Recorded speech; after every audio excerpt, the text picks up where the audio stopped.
Do the Steelers belong in the Bills and Chiefs conversation as contenders in the AFC? Plus, could the Broncos play spoils to the Baltimore Ravens this week and really reset the AFC? We break it all down on today's installment of AFC Squad.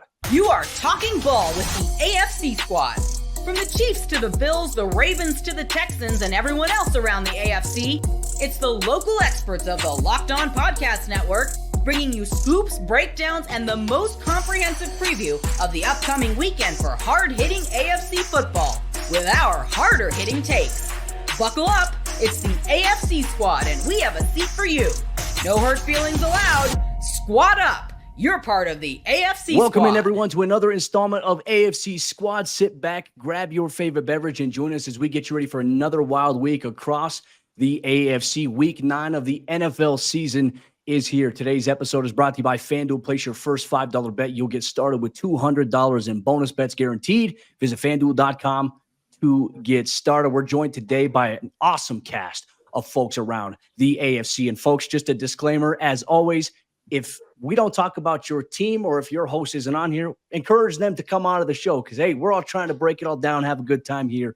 Obviously, let's welcome in Jeff Lloyd, host of the Locked On Browns podcast, Mike DeBate, host of Locked On Patriots, Kevin Ostreicher, host of Locked On Ravens and also Locked On NFL, Chris Carter joining us this week, Locked On Steelers bringing it, the Renegade in the fourth quarter, and Chris Clark of Locked On Chiefs. We have, some of the top-heavy AFC teams here, some teams that have played spoils. Let's open things up, though, by going through a quick recap of everyone whose team played this week that is here.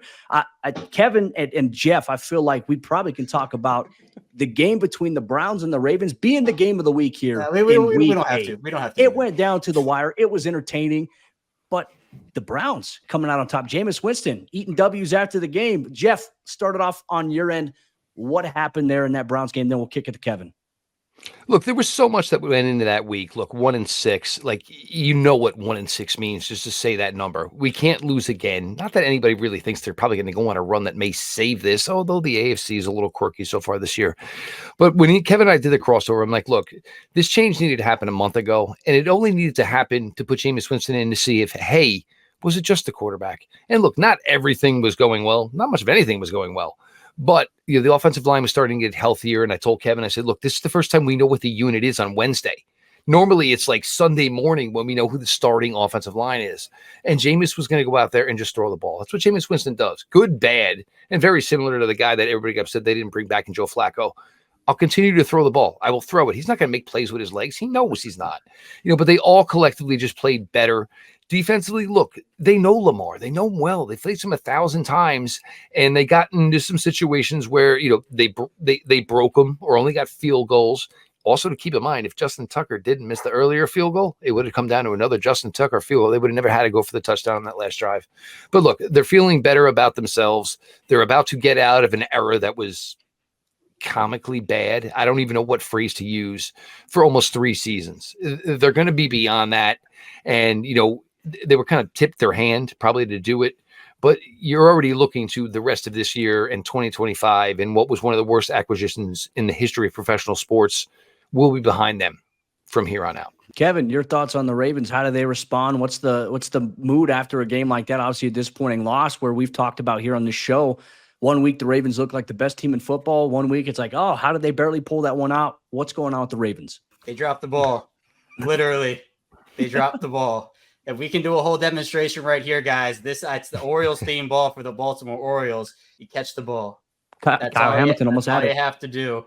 3 to 5 dropped interceptions, 3 to 5 dropped passes. I got it 5. Yeah, just brutal all the way around. And look, I mean, credit to Cleveland for coming out and playing that game and doing it the way that Jeff and we talked about of like, okay, well, now you kind of have a little more structure and a little more, is this the belief type deal? But for the Ravens defensively, their secondary has been terrible all season. They were down 2 corners in Marlon Humphrey and Nate Wiggins. And the surprise to us all was that Marcus Williams, who had been playing very poorly this season, was not even a healthy scratch. He was active, but did not play a single snap. And for those who don't know, this is Baltimore's 5-year, $70 million man a couple of years ago. And after the game, John Harbaugh said that's an internal type situation. You keep it in-house, and you never want to hear that. I mean, you don't really know what's going on there. So now you have a situation in Baltimore. You're 5-3. You're the only team in the AFC above 500 with 3 AFC losses. And those obviously can come back to bite you in a big way in a couple of months when we're talking about playoff seeding and playoff just expectations. But at this point, the offense, and I'm sure we'll get to it, the Ravens acquired Deontay Johnson on Tuesday to bolster their wide receiver group, but they need more than that. I think in the vacuum, the Deontay Johnson move is great, but it's how do you bounce back from that? And Deontay Johnson's not rushing the passer. He's not lining up and covering Cortland Sutton against Denver on Sunday. You have to kind of find ways to get better as a team, but not on the offensive side of the ball for the Ravens. Defense, I think, where everybody in Baltimore is looking right now. Well, let's get over to Mike the big here. Go ahead. I was just going to ask him, do you think that they overlooked the Browns? It's possible. I mean, I think the thing with the Ravens, Chris, and this is all the way across the board for Baltimore, is, look, you put together a team of all pros in the regular season, the Ravens are whacked them by 40. You put us 6 out there, the Ravens are losing. Like that's kind of been the MO with the Ravens, is they will play quote unquote down to competition. I think, look, Baltimore's roster right now is in a better spot than Cleveland's, but Cleveland played with a lot of heart in that game, and Baltimore just didn't make the plays to win. So I think that overlook, it's possible, but I just think that in general they just didn't come to play. One thing Kevin and I talked about in the crossover was, I said the one advantage the Browns have is there's no tape on Jameis Winston being the full-time quarterback for the Cleveland Browns. And it certainly didn't help Kevin that 3 out of 4, whatever you're going to clarify, Marcus Williams, 3 out of 4 starters in your secondary didn't play. Some confidence there, but I chalked it up too as well. Like those AFC North showdowns, they're brutal. It's a bloodbath between all those teams there. Even if one team's got a great record, one doesn't. So we'll see how they bounce back. Well, let's kick it over here to Mike Debate, host of Locked On Patriots. I think the NFL world is smiling at the Patriots right now because of what we saw on Sunday. Obviously, taking it to the New York Jets, winning obviously 25-22, another L in the book of Aaron Rodgers. And once again, I have to say it, Robert Saleh continues to find ways to lose, here, even though he's not coaching it. Man, I can't believe that they're doing as bad as they are. And it's all Robert Saleh's fault there. I mean, there's got to be something there. Mike, obviously, what's the vibe, obviously, for the win for Drake May? Obviously, he goes out in that game. I know that was a little bit of a concern. Is he going to be back this week, do you think? Obviously, concussion protocol is a little bit of a different animal, but how big was that win for the Jets? I mean, for the Patriots. That was huge for the Patriots. I mean, there's a lot of bad West Side Story going around right now in Foxborough. People saying when you're a Jet all the way. And yeah, look, the Jets shot themselves in, they really did. They didn't contribute to their own. They really contributed to their own demise, I guess is the best way for me to put it, Cody. 8 penalties, really poor game management, missing kicks. This is the type of things that teams look to capitalize on. But look, I want to give the Patriots some credit. Before this game, the narrative here in New England was that this team was soft. They were essentially called that by their coach on the podium following their loss to the Jacksonville Jaguars. So what did they do? They went out and they out-toughed, in my opinion, a more talented team. They played them straight up. They dared Aaron Rodgers, Devontae Adams, and Garrett Wilson to beat them through the air one-on-one. Garrett Wilson had a pretty good game, but Christian Gonzalez was able to hold Devontae Adams in check. Aaron Rodgers was not Aaron Rodgers because the Patriots were playing him much more single coverage than the double that he was eating up the last time these two teams played. In that regard, New England essentially took it to them. And look, when you're a 1-6 team, any type of win is going to be a good win. Been a long time since the Patriots had won on their home field at Gillette. Yeah, the vibe in New England is very good, but Drake May right now, definitely a concern. He's still in concussion protocol. We want to watch how he progresses throughout the week. My guess is he probably will not suit up this week against the Tennessee Titans, but stranger things have happened. If he can get out there, I know he wants to be. If he's medically cleared, he will be. But if not, Patriots may go again with Jacoby Brissett. Oh, we'll see how that plays out here. Let's throw it to Locked On Steelers host Chris Carter. Monday Night Football against the New York Football Giants. Chris, Russell Wilson, like I said, hey, finding ways to win. Najee Harris was going off there in that first half. Obviously, an impressive win for the Steelers right now. You look at the AFC, they are tied for the second seed right now with the Houston Texans. Houston's got obviously the conference record tiebreaker over them right now. Everything going on with the Steelers, what's the vibe there? The vibe is that they still aren't close to their ceiling, and I think that's a good place for what is relatively a young team. You look at all the guys that are young and contributing right now, and guys who are hurt. They're playing without Zach Frazier, who was playing lights out for the first month and a half of the season, and he got hurt. And then they got a guy, Ryan McCollum, and he's now had 3 starts, and he's been pretty solid, at the center position. But you look across the board, they're finding the balanced identity that they've wanted to have since Ben Roethlisberger retired, even when he did retire. But now with the new investments in the offensive line, they've been able to get a push in the run game. Najee Harris, 3 straight games with rushing over 100 yards, first Steeler to do that since James Conner in 2018. And you're seeing with Russell Wilson and a move to bring him in that a lot of people questioned. A lot of people were like, "Oh, this is a dumb move. Mike Tomlin's in over his shoes." And what he's doing is he's bringing the balance to the offense. He's average. You look at deep ball passing right now. He's on 20-yard on passes that travel 20 yards or more. Right now in the NFL. He has the best yards per average on that of quarterbacks that have thrown 20 passes out of play action. He has the longest yards per attempt on that. What he's doing is he is allowing them to stretch the field a little bit more and to actually unlock different parts of the passing offense. Not to make the Steelers some top-tier passing unit, but to do enough to say, hey, you have to honor Pickens over here and Austin over here and Freiermuth over there and Darnell Washington over there. And then while you're busy worrying about that, then the run game's coming. And now they're able to hit you with different ways. And you saw that in this game. And as I talked to Russell Wilson at the podium after the game, there were several plays that they were like this close from having a touchdown that were execution-wise, as far as the structure of the play was exactly what you want. The first Pickens touchdown, call back because Broderick Jones got called for a face mask. There was a play where Van Jefferson, if he just sits in the right spot instead of trying to run into the defender, it's a touchdown. And then George Pickens tapped his right foot twice, just couldn't get the left foot down, missed the blade of grass there. I mean, 3 plays right there where you're talking field goals into touchdowns, and this game's an entirely different thing. And I think that the thing is Russell Wilson not only sees that, but he gets that, and he gets other guys to get that. And the vibe in the locker room is just so much different. You look back to last year when Mason Rudolph was blowing up the Bengals on Sunday Night Football, and you saw Kenny Pickett kind of just like sitting there, just kind of like on the sideline with a hood up and just kind of like taking it in, not really reacting, looking kind of emotionless. And then you look at this game, Justin Fields, who just got benched after 6 games, where he scored 10 touchdowns, only threw 1 interception, and he's laughing with Russell Wilson. They're palling around.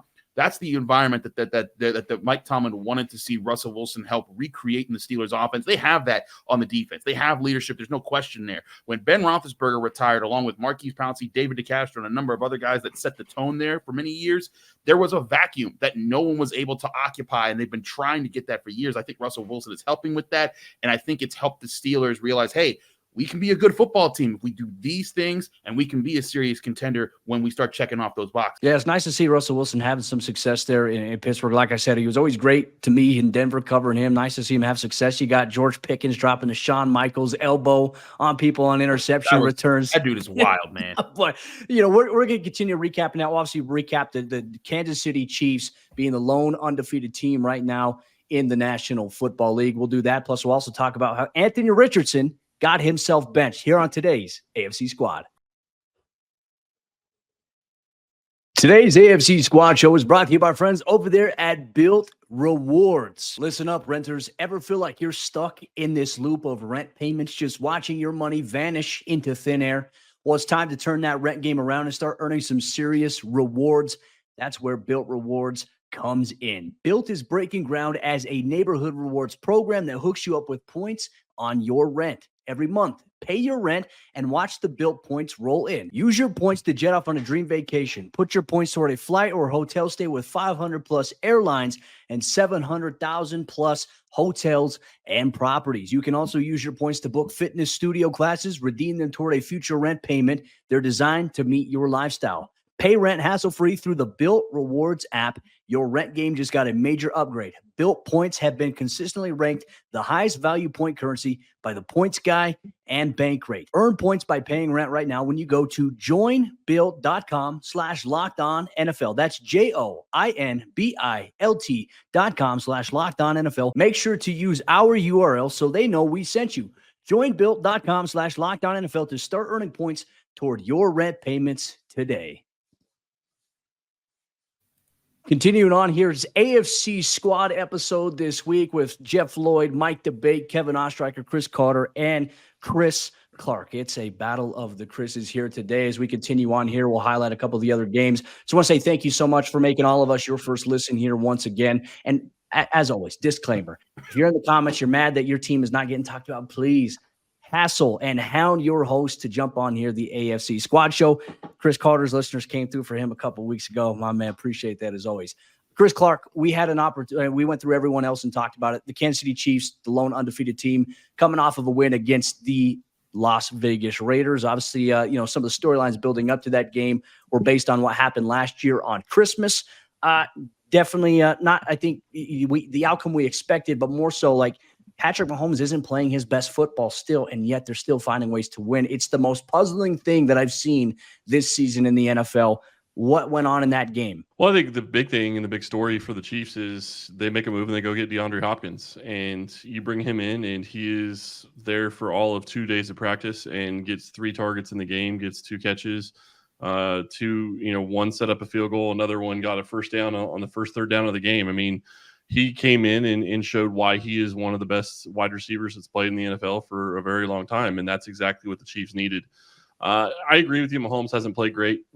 He continues to struggle at times, but I also think that the talent around him needs to step up a little bit. And I think that you're going to see a little bit of a different offense with DeAndre Hopkins now in the offense, now in the fold, and hopefully Juju will be back. Maybe not this week, but I think next week. And that will give you another option, in receiving. Then you look at Hollywood Brown late in the season coming back. I think that's going to be a big thing. But watching Hopkins on the field get open in against man coverage is something that Kansas City hasn't had a lot of. So I do think that that's going to help the offense. But, props to the defense. I mean, they get a goal line stand where it's 4th down. They hold them 4 straight downs.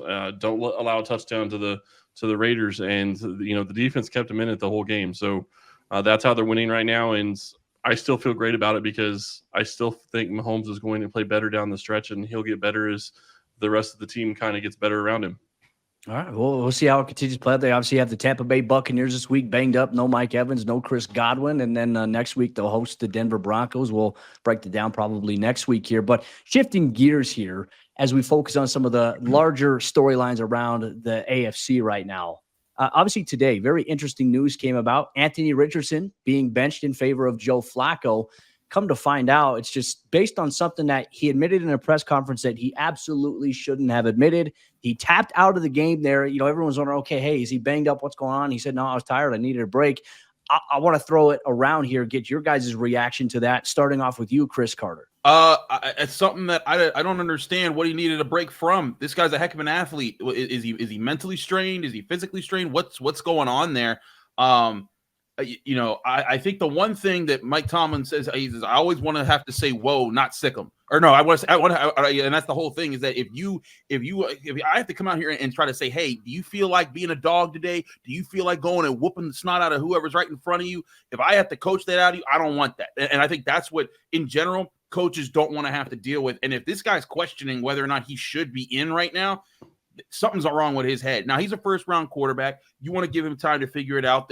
Everyone's got different mental challenges. You don't know what's going on in his personal life. There could be a lot of things that explain those reasons. Yeah. But as of right now, the Colts are a team that is not out of the playoff race. They have every reason to be fighting right now, and they got to put in someone who's going to give them the best chance to fight while they work on the mental health of their quarterback, who is pulling himself out in that situation. I think it's, I know that there's a lot of people that, oh, he's soft, he's this, he's that. Maybe he is. I don't know. But whatever it is, the Colts need to have their medical professionals, their mental health professionals work with Anthony Richardson, see what the root of the problem is, and hope that you can come to a resolution that helps him play his best football again.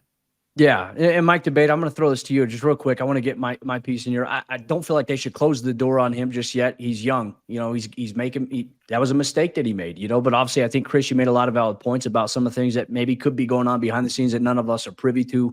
We obviously hope he's going to handle this okay and maybe bounce back here. But Mike Debate, your thoughts here on the Colts quarterback situation.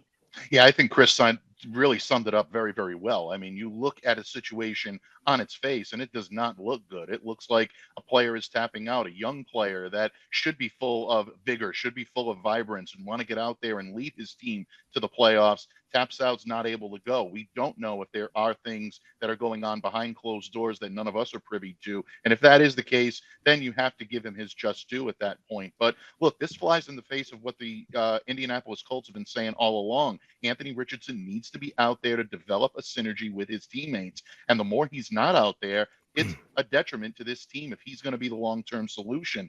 44.4% completion rate this season, 5th worst in a player's first 6 games of a season since 2000. You need to get this kid out there on the field and need to help him work through it. If it's not going to be a situation where it's a quick fix and he's going to need some time away from the field, by all means, give it to him. But they need a commitment from him that once he steps back on the field, he's ready to go. We'll go Jeff, we'll go Kevin, and then we'll go Chris Clark. Look, this probably isn't a situation that you just pointed Anthony Richardson. I mean, this is where we're at now. Quarterback play, and like Cody, you're going through right now. Bo Nix is, the darling. I mean, had the rookie month of October. But some guys, it just doesn't go that well. I mean, people were leaving Caleb Williams on the side of the road at the end of September. Like, you got to adapt to NFL lifestyle. And look, there's no rhyme or reason on who hits, who doesn't. And all that time that's put into this, I mean, look, it's great, and we all love covering the NFL draft. But at the end of the day, is the kid going to hit or not? And I don't think anybody truly knows. But Anthony Richardson, let's be honest, there was a very small amount of time playing college football. And what are we seeing now? Because of NIL. And I think like the top 3 or 4 quarterbacks we're already talking about in the 2025 class are all older than Anthony Richardson, who's now in his 2nd NFL season. So, you base these things and make major decisions. And, look, again, we don't know what the kid's personal situation is. But basically, the Indianapolis Colts took a kid who threw, 400 passes in college? 445? And basically said, you are hopefully the next decade of this franchise. So it's tough because, and look, Bryce Young's going, I mean, all of these kids, so much is put on you. And what do we all talk about? Oh, he needs to play. Oh, well, he needs to sit. And you could talk to 12 people and 6 of them will say he needs to sit. 6 of them will say he needs to play. But look, for the Colts, it's a really difficult situation. I'll be honest, the way the AFC is kind of looking, I'm not sure it's going to matter either way who the quarterback is for the Colts. You're probably only going to get one team out of the South, probably. But, look, you don't like to see this for any young athlete, and you always worry about how much is put on a kid's plate too fast. Look, we all know he is an exceptional talent, athlete. And maybe years ago it would have been you have to sit for a little bit, like the plan was maybe for a Lamar Jackson, obviously. But when you make a decision at 10, I think it was overall in the drafts, he's got to play. He's got to play right away. And, if it flames out, it flames out. Coaches' jobs are even shorter than quarterbacks' jobs. It's crazy the way it is with the quarterback position right now in the league because there's not enough good quarterbacks and people are basically bailing and running way too quickly. Yeah, I agree. Jeff hit the nail right on the head. It's exactly where I was going. It's the state of young quarterbacks in today's game where, however far you want to go back, it was guys would sit behind guys. Draft picks would sit behind young players or older players unless, they were this top pick and then you play right away. But now we're seeing, second round picks start and then get thrown away. I mean, Drew Lock was someone that obviously has moved on to what, Cody? He's on his 3rd team now with the Giants after going to Seattle in that Russ deal. I mean, it's difficult. Mac Jones, Mike, is now in Jacksonville after he got a shot with the Patriots, and the Patriots said, "All right, it's time to go. You're not the answer." And some of that's just right. Guys didn't work out, but the way that we have seen this develop for younger quarterbacks is they get a shot, and then if it works, great. If it doesn't, then they're benched, and all of a sudden there are questions about, is this really the guy? Should this guy get traded? I mean, Cody, it's one of the reasons why Zach Wilson is now in Denver is because the Jets were like, all right, well, we tried this out, really didn't work. Now get out of here. We don't want They might have been better with him this year. The timeline it shortens up. Would have been better. Yeah. Yeah. But the timeline shortens for these younger quarterbacks now. And for Anthony Richardson, who clearly needs development, as all young quarterbacks do coming out of college. It's not just an Anthony Richardson thing. It's definitely a learning experience for him because he's not the only one that's tired out there. All of his teammates are tired. Yeah. All of his teammates are putting their bodies on the line and making sacrifices. And Anthony Richardson, quarterback, is obviously the position that you look at to be a leader, to be the leader of the team in a lot of different cases. And him tapping out like that, and then, he's just, all right, well, I'm tired. Well, I mean, everybody else is too. And I think that he'll learn from this. but it's certainly a pretty bad look. That's a fantastic point, Kevin. That's exactly where I was going to go with it. Is a quarterback you cannot tap out. I mean, if you're injured, that's one thing. If you're tired, I'm sorry, you can't tap out. And it was the third down. That makes it even worse. He tapped out going into a third down. They ended up kicking a field goal, and they probably wouldn't have been able to get a first down anyway because it was like a 3rd and 20. Doesn't really matter. At the quarterback position, you were the field general of that offense. You were the leader of that team. You're supposed to be the leader of that team. You can't tap out in that situation. Injuries happen, and I get that, but being tired isn't an excuse for it. And you're right. You have other young quarterbacks. Desmond Ridder is now with the Raiders. He played a couple of snaps with the Raiders. Kenny Pickett's elsewhere as well. So it's a not-for-long league, and that's happening at the quarterback position as well right now. I think you could blame Patrick Mahomes a little bit for quarterback development and how guys should look. Patrick Mahomes, C.J. Strouds of the world have kind of amplified that. Yep. Organizations, if they're terribly run, don't have patience for a plan, for it. And look, I think you look at the Steelers, for example, they realize, hey, Kenny Pickett isn't it. They made a different plan. Is it going to be the long-term plan? We don't know, right? But it gives them time to evaluate their options in the next year, 2 years from now, depending on whatever window they have, especially with the defense that they've got. But there's other organizations. I think Carolina is a great example. I know that's NFC, but how terribly they are ran, which quarterback wants to go play for that ownership down there in Carolina? That's where we're at now. I was just going to say, when you start looking at NFL quarterbacks across the league, look at Daniel Jones in New York. They made the horrible decision of giving him a long-term extension, and you're stuck with that extension. He has to play. Yeah. Obviously, Deshaun Watson in Cleveland, he has to play because of that contract. I mean, there's lots of different guys that's happened with, but the young guys that start getting money that shouldn't be getting the money, you're going to be stuck with those guys for the next 2 or 3 years. The NFC guys. Right. Yeah. The NFC guys were just debating about whether or not Malik Willis is going to be the better quarterback option for the Packers here going forward. So, I mean, you never know. Yeah. It's all fun. Make sure, folks, you go check out the NFC squad as well after you listen to the AFC squad here. We're going to continue our conversations here on today's show. Obviously, part of the Locked On Podcast Network, your team every day. We're going to take a quick glance at Week 9. What are some of the biggest games? And if the Broncos somehow find a way to spoil a road win here against the Baltimore Ravens, how does that change the landscape of the AFC? We'll break that down much more here on today's squad.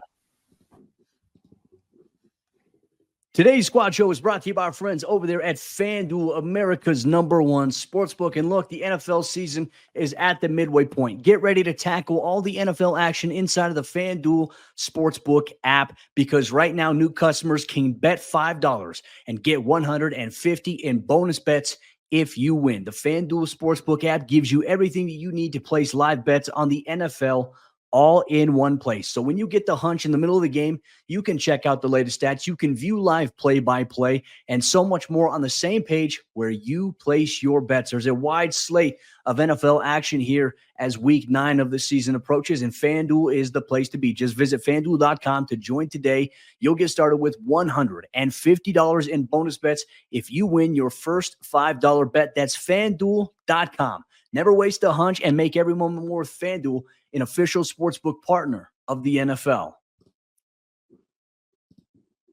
Is the Baltimore Ravens season on the line this weekend, as well as a handful of other teams around the AFC, depending on these matchups in Week 9? Welcome into another episode of Squad Show here, Locked On Podcast Network, your team every day. Obviously, a lot to get to. Let's not waste any time, gentlemen. Obviously, looking at some of the bigger games right now for the AFC in general, we got obviously a road matchup here. The Denver Broncos traveling to take on the Baltimore Ravens. Obviously, right now, Denver is 8.5-point underdogs in that game, but you have a battle between one of the NFL's top defenses and one of the NFL's top offenses in terms of what Lamar Jackson, Derrick Henry have in store there. There's that game. Obviously, Kevin, I'm going to open it up to you here.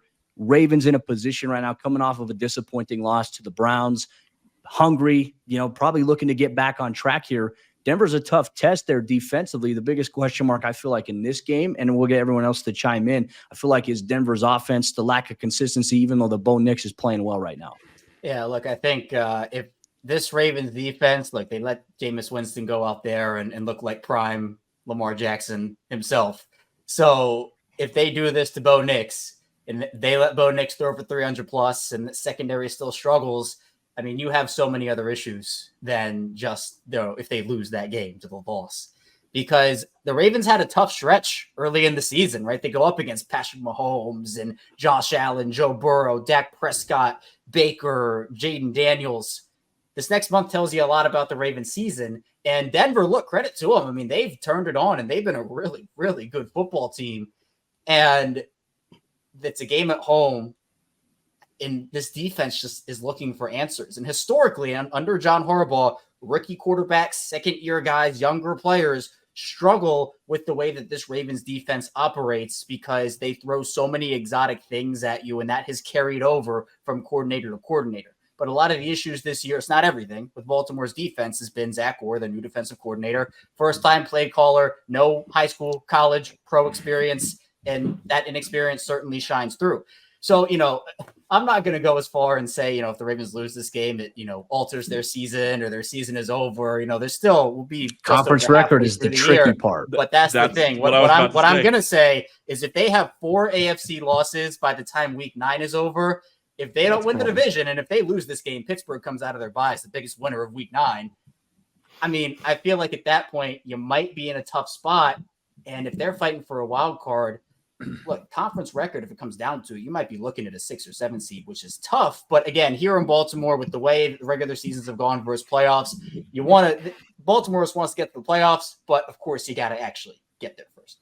Chris Carter, I mean, your team's on a bye. Thank you for joining us this week, even though that you don't have a game to cover this week. Your thoughts, obviously, on that situation as well, and then obviously we'll throw it to Mike Debate because the Miami Dolphins and the Buffalo Bills face off. That's an AFC showcase right there.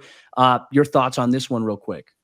No, I think that the Ravens are in a position. Listen, in the Pittsburgh Post-Gazette, we did our season previews. My 2 Super Bowl teams were the Ravens and the Lions. I thought those were going to be the 2 teams facing off in the Super Bowl this year. I had the Lions winning it all, but I have a lot of confidence in the Ravens team as they're constructed. And I think adding Deontay Johnson, for as many head cases he can give you sometimes, he's still a heck of a player, one of the best route runners in football. He's going to get open. Lamar Jackson's going to find ways to use him and make him dangerous. But like Kevin said, I'm worried about that defense and the lack of ability to take advantage of opportunities. Jameis Winston threw the ball to them several times. And I counted 5 times where they legitimately should have had an interception, including the one that Kyle Hamilton should have had to close out the game there. If they can get that unit to be better, they can still win this division and be the thing. I'm still not, I still don't have the Steelers. I know we talked at the top of the show, are the Steelers in the same tier as the Bills and the Chiefs? No, but I do think that they have put themselves in that tier right under them where it's like, hey, they can be a threat. All the Steelers have needed for years. They've had a top tier defense. They've had TJ Watt, Cam Hayward, Minka Fitzpatrick. They've added guys across the board. All they needed was an offense to be middle of the league to balance that. That's what they had when they last were Super Bowl contenders. That's what they have right now. They're the 15th ranked offense right now, 23.4 points per game. I don't know why Jeff Lloyd's laughing. He predicted them to finish last, and his Browns are in last. I'm laughing because it's a Ravens question, and you're talking about the Steelers. I thought we're talking about where where these 2 teams are in the AFC North are right now. I thought that was where we were going with this. So I'm comparing are the Ravens, and I led with the Ravens. Thank you, Cody. And you did eloquently. I'm not look, Chris. I think Pittsburgh's playing really well, and they're playing exactly the dream scenario we talked about in the offseason. Are we really worried about the Baltimore Ravens? Are we really worried about Lamar Jackson? Yes. Oh, no, Kevin. A week ago, it was Lamar's about to win his 3rd MVP. That's true. Look, they'll figure it out. This team is 5-3. They have Lamar Jackson. Oh, they do. But if you can drop 30 plus, I agree. Week in and week out, they're still offensively, division, Jeff. And look, I'm just saying, for the North, they got to answer for if they're going to be there. Look, I'm not trying to be combative, but for the North, it's going to honestly probably come down to the 2. You guys playing each other. That's what it's going to come down to. I think you're in your own zone. Pittsburgh's obviously better defensively, not better offensively. Baltimore is really good offensively. They're still working on whatever this defense is. There's a whole lot of new moving parts with a new leader, and it doesn't go very well. You go simplified. You start playing your cover 2, your cover 3, keep people in front of you. Hopefully get to play 4 out of 4 starters in your secondary. But I mean, I don't know if we're ready to blow up the Baltimore Ravens because Jameis Winston beat 3 out of 4 backups for the Ravens secondary. But no, I think it's a little. We're pulling out the crash card a little early, in my But- opinion. Maybe CPR still gets done. Nobody's saying blow them up, Yeah. Jeff, but I think we are saying that, like, look, I had these guys cruising to win the AFC North, and right now they might be in a dogfight. And a dogfight with the Steelers, if there's one team in the NFL that the Ravens don't want a dogfight with, absolutely. 1-7. Absolutely. So, like, that's my whole point. And that's what I'll I say love about that. Pittsburgh in Baltimore, because, and Chris, I know you know this more than anybody here, you and I both. If there's one team Lamar has struggled with over the course of his career, it has been the Pittsburgh Steelers. And so, look, are we worried about the Ravens offense? Are we worried about Lamar Jackson? Are we worried about Derrick Henry? No, we're not worried about those guys. But defensively, they have too much talent to be this bad, and yet they are this bad. And that's the issue, where it's like a defense with Roquan, Marlin, Kyle Hamilton, etc. You would hope that, okay, you could string some stuff together. Run defense has been fine. Pass defense and pass rush have been pretty bad over the last month plus. Well, the biggest problem that the Ravens are going to face is they still have the Steelers to play twice, and they got the Bengals to play again. And that was, I mean, I know the Bengals aren't great this year, but they're better than their record, I think, would say they are right now. And they already lost to the Browns, and they have to play them again. So divisionally, you still have a tough division to go through.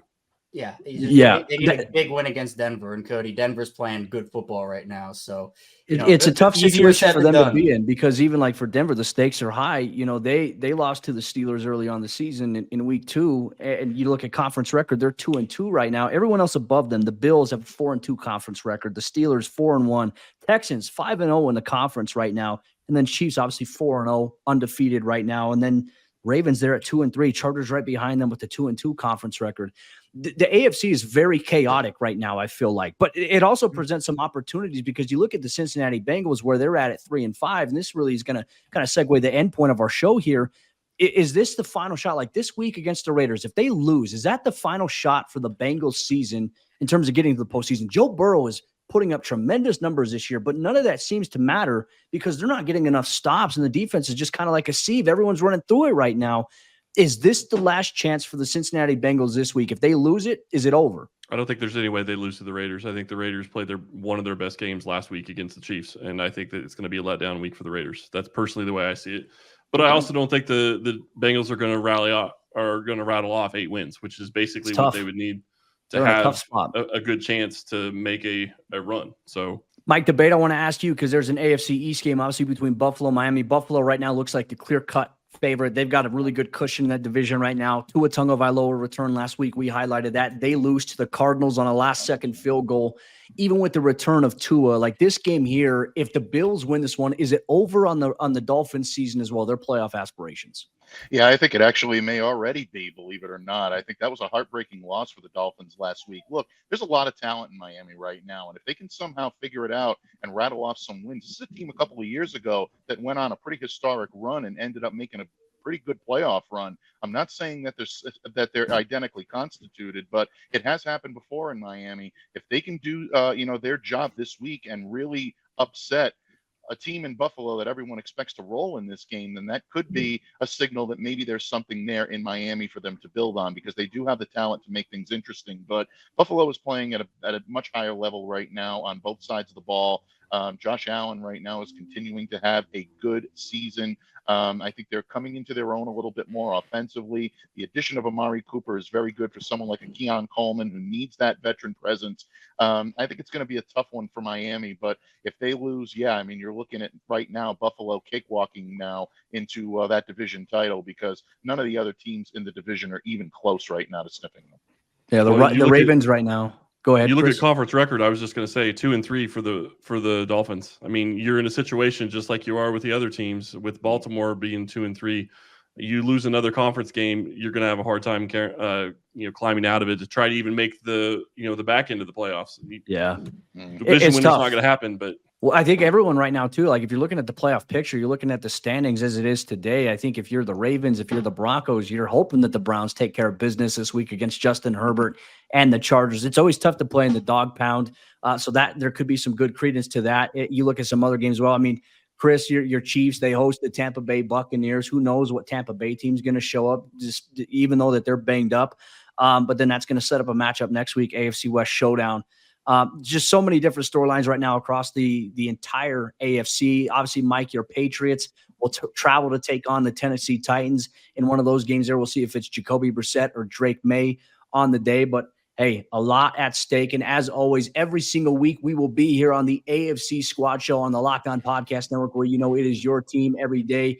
If you want your team to be talked about a little more representation, where, hey, if we say something about your team, make sure, encourage your host to jump on, because we like to expand the conversation here. We can get up to 10 people in this show. We're trying to make that happen here. But obviously, we're going to say some controversial things from time to time. We appreciate you taking time of your day. For Jeff Lloyd, Mike DeBate, Kevin Ostreicher, Chris Carter, and Chris Clark, I'm Cody Rourke. We'll see you next time for another Squad Show here on the AFC.